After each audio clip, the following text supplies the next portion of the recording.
Imagine waking up tomorrow and discovering that your city has become a true urban desert. Have you ever thought about it?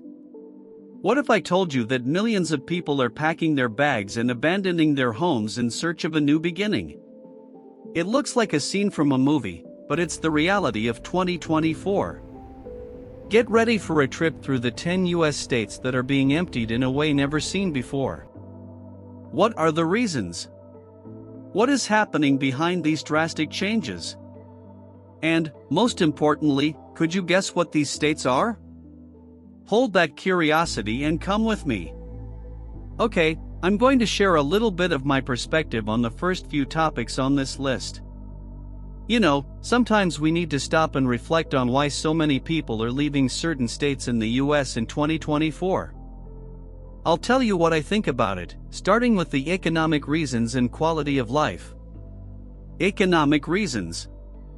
Man, the cost of living has gone up so much that it's hard to even imagine how some families can get by. I myself have thought about moving because of this. When we look at states like California and New York, for example, the prices of things are exorbitant. It's rent, supermarket, gasoline, everything seems to weigh more on the pocket. This ends up leaving many people with no option but to look for places where the cost of living is more reasonable. And honestly, who can blame these people? Another thing that affects us is the lack of job opportunities. We hear a lot about how the economy is improving, but this is not the reality for everyone. There are regions where local industry is in decline, and the jobs that remain do not pay enough to cover the cost of living. I see friends and acquaintances who are highly qualified but can't find a job that pays in line with their skills. It's frustrating and, often, the only way out is to look for opportunities in other states. And let's not forget high taxes. Anyone who lives in states like Illinois or New Jersey knows what I'm talking about. Taxes are so high that they end up eating up a large part of our salaries. And when we compare it to states like Florida or Texas, where taxes are lower, it's easy to understand why so many people are packing up and moving. It's a question of financial survival, after all. Quality of life. Now, talking about quality of life, there are many people who simply cannot take the crime rates any longer. I myself know several people who moved away from big cities like Chicago and Los Angeles because they no longer felt safe. We want to be able to leave the house without fear, you know? He wants to be able to raise our children in a safe environment. When violence becomes a constant, it is natural to want to seek quieter places. Access to healthcare and education is also a crucial factor. I, for example, have already thought about moving because of the quality of the schools where I live. There are states where public education leaves a lot to be desired, and if you don't have the money to put your children in a private school, it gets complicated. The same goes for health. There are regions where getting a medical appointment is a real ordeal, and when we do find one, the service is not always the best. This weighs heavily on the decision to move to another state. And, of course, we cannot forget the infrastructure conditions. Anyone who lives in places where the roads are always full of potholes, where there is a lack of basic sanitation or where urban maintenance is precarious, knows what I'm talking about. We pay high taxes and often see no return in terms of infrastructure. It's frustrating and ends up being yet another reason to look for a place where the quality of life is better. Climatic and environmental factors. Climatic and environmental factors also play a huge role in this decision to change states. I'll tell you, there are places in the US that are constantly affected by natural disasters, like hurricanes and wildfires. I don't know about you, but I couldn't live in a place where every year I have to worry about my house being destroyed by a natural disaster. It's constant stress, and many people prefer to move to regions where these events are less frequent. Additionally, climate change is making some places less habitable. We are seeing extreme temperatures, prolonged droughts, and floods in areas that previously did not have these problems. This directly affects agriculture, water supply, and even housing. I myself have thought about what it would be like to live in a place where the climate is more stable and predictable. It's not just a question of comfort, but also of safety and well-being. And there is also the issue of pollution and environmental degradation.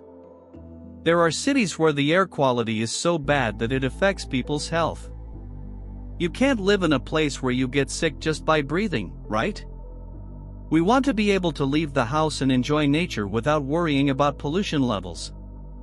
Therefore, many people are choosing to move to states where the environment is better preserved and the air quality is better. Well, these are my reflections on the first topics on this list.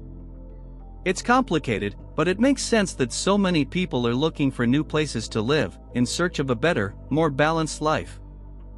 Demographic changes. So, talking about demographic changes, this is a point that many people may not realize immediately, but which has a big impact.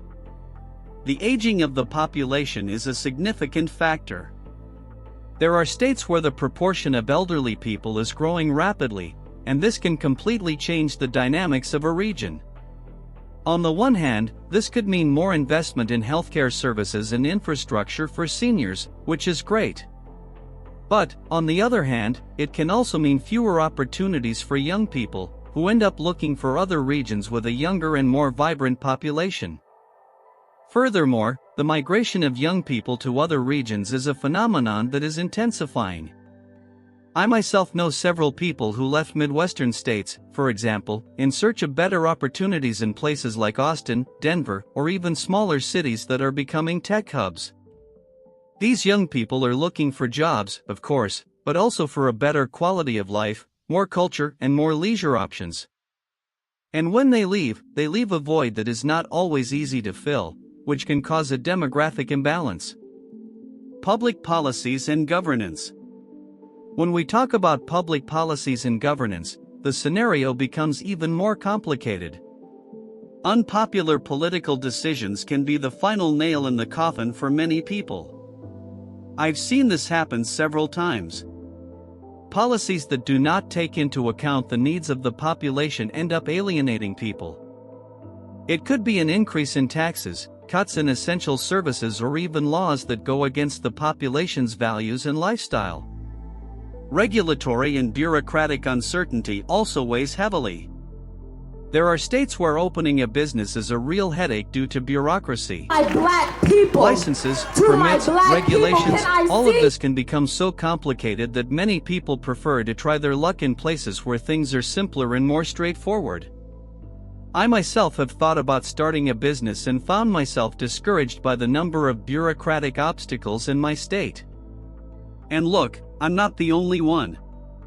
I know several stories of people who gave up and moved to more business-friendly places. Real estate market. The real estate market is another factor that cannot be ignored. Real estate prices are completely out of control in some states. I wonder how it is possible that a modest house can cost so much in certain places. This makes the idea of buying a home a distant dream for many families. And I'm not just talking about those who are just starting out in life, but also about those who have been fighting for years and never seem to be able to save enough money. The lack of affordable housing is a harsh reality. There are people who spend a fortune on rent because they simply can't find a house to buy that fits their budget. And this isn't just in big cities, no. Even in less urbanized regions, prices are rising. This ends up pushing people out of the most expensive states in search of places where it is still possible to buy a house without going up to their necks in debt. The issue of culture and lifestyle also has enormous weight. Often, people no longer feel connected to the place where they live.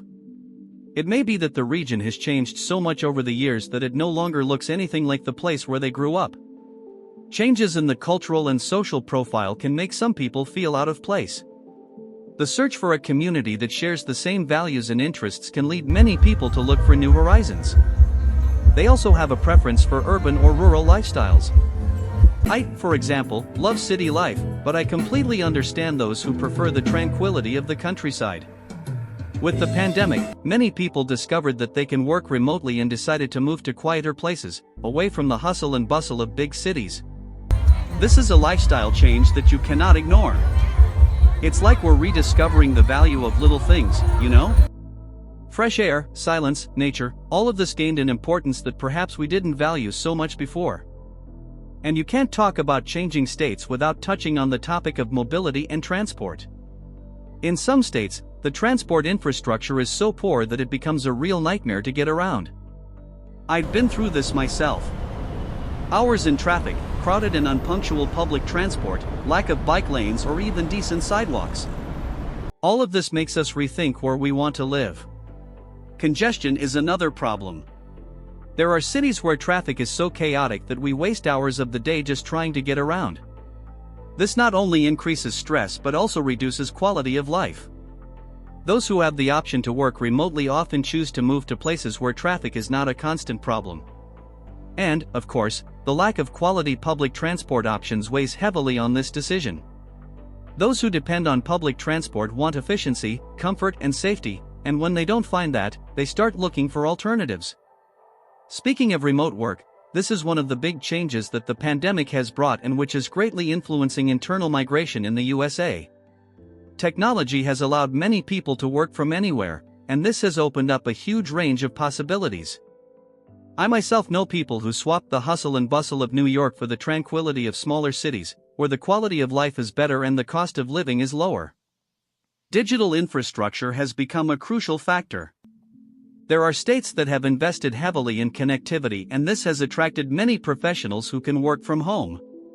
A good internet connection has become as essential as water and electricity. This makes places with better digital infrastructure gain preference.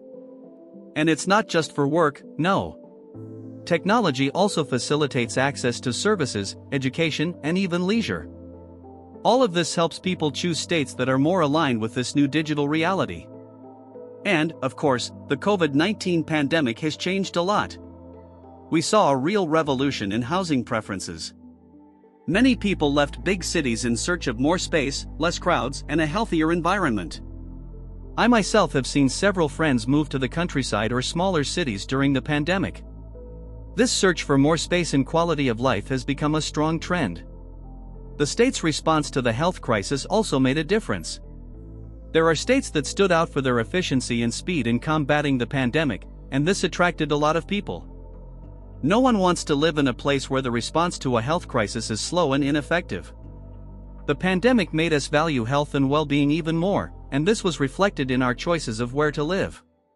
So, when we put all these pieces together, economic reasons, quality of life, climate and environmental factors, demographic changes, public policies and governance, real estate market, culture and lifestyle, mobility and transportation, technology and remote work, and the impact of the COVID-19 pandemic, you can understand why so many people are leaving certain states in the US in 2024.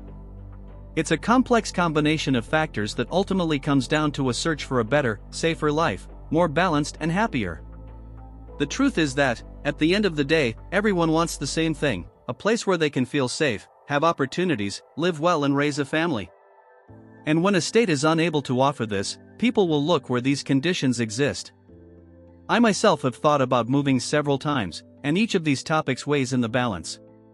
Every decision is personal, but trends show that we are all looking for a better future. And so, folks, we come to the end of our list of the 10 states everyone is leaving in America in 2024. Amazing, right? Who knew that so many factors, from the cost of living, to natural disasters, to the search for better job opportunities, could influence people's decision to move to another state so much? Now, I want to hear from you. If you had the chance to move anywhere in the world, where would you go? Leave it in the comments.